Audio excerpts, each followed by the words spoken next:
طبعا برضو اثناء الموضوع اللي احنا اتكلمنا فيه بتاع السرقه والسرقات اللي جبناها ديت، وطلبنا الشرطه، جه السيد محمد مكاوي رئيس الوحده بتاعت النظر، رئيس وحده النظر.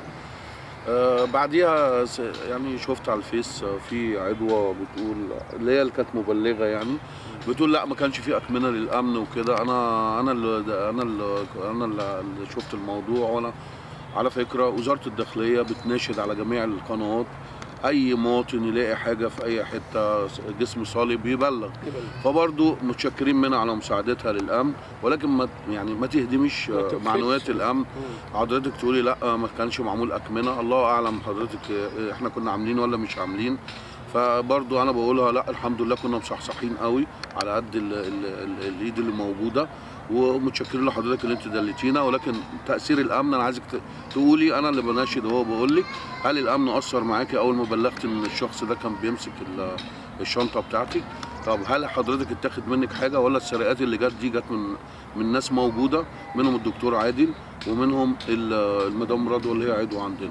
الاثنين موجودين، وممكن حضراتكم تتحروا اللي انا بقوله، لان انا ما بحبش الكلام غير باثباتات.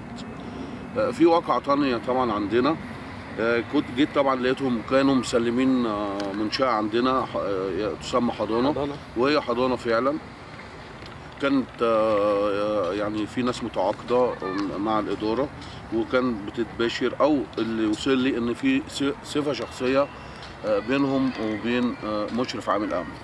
المعلومات دي طبعا الله أعلم ليها صحة ولا ملهاش صحة، ولكن بتحريات خفيفة كده عرفت إن في تواجد، في صلة بينهم، بدليل ان كان في خروج وطلوع الحاجات الخاصه بالحضانه بتعليمات شفويه.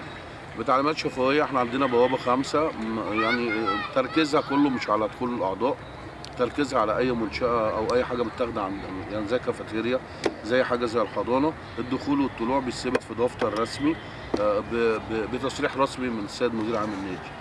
فانا يعني لما دخلت في استلام القطاع، ثالث يوم او رابع يوم او يوم الواقعه اللي هي بتتكلم فيها السيده اللي هي مسؤوله عن الحضانه، في فيديو على الفيس، هي معترفه في الفيديو دوت ان بقالها شهرين عايزه تمشي وبتفض الموضوع. طبعا انا تم تحريات يوميها على طول. في حد من شغال في الورش خاصه بالقطاع الهندسي عندنا، برضو انا تعارض الامن معاه، لقينا معاه مروحتين الساعه 10 الا دقيقتين تحديدا او 10 صباحا. تم تعرض الامن ليه، جايب دول من اقل من ناحيه من ناحيه الحضانه، موديهم فين؟ موديهم هنا المحل، كان محلات ميدو. طب ما بسلمتهمش للامن ليه؟ المهم تم تحويل على طول الموضوع بمذكره رسميه لمدير عام النادي. تم مدير عام النادي في الحال بصراحه انا يعني مش بتحيز ليه، لا، في ساعتها على طول انتدب الشؤون القانونيه ورفع الموضوع للشؤون القانونيه، وتم ايقاف الموظف دوت لحين ايه التحقيق معاه، انت جايبهم منين وجايبهم من الفناء ولا جايبهم من الداخل. طبعا انا لما رحت الحضانه بعد البلاغ دوت كانوا هم بالصدفه موجودين، وهم موجودين برضو يعترفوا بالكلام دوت او من عدمه. كانوا قاعدين مع التوريدات مع الاستاذ مؤمن العطار في مكتب مدير عام النادي، والسيد مدير عام النادي بنفسه امر مشرفين الامن والسيد جد نائب رئيس قطاع الامن اللي هو مسؤول عن دخول وخروج البوابه بالدفاتر، قال له اعرضها كده شوفها ده جايه من جنب الحضانه بتاعتهم ولا لا. دخل عرض عليهم مراوحنا، ابتدوا يكونوا الفكره بعد ما طلعوا، دخلوا الحضانه ابتدوا يصوروا في الفيلم الجميل اللي هم صوروه دوت، وادي حاجاتنا اتسرقت، وادي نادي الشمس، وادي وادي وادي وادي. طبعا انا ابتديت بعديها، انا كنت ممكن ارد على الفيس بحاجات تانية، فطبعا انا بحب ايه، طبعا اي موضوع نمسكه لازم ناخد فيه اثباتات. بعت جبت الدفاتر بتاعت البوابه، والدفاتر موجوده لغايه دلوقتي، وطبعا اي حاجه جوه المنشاه بشرعيه.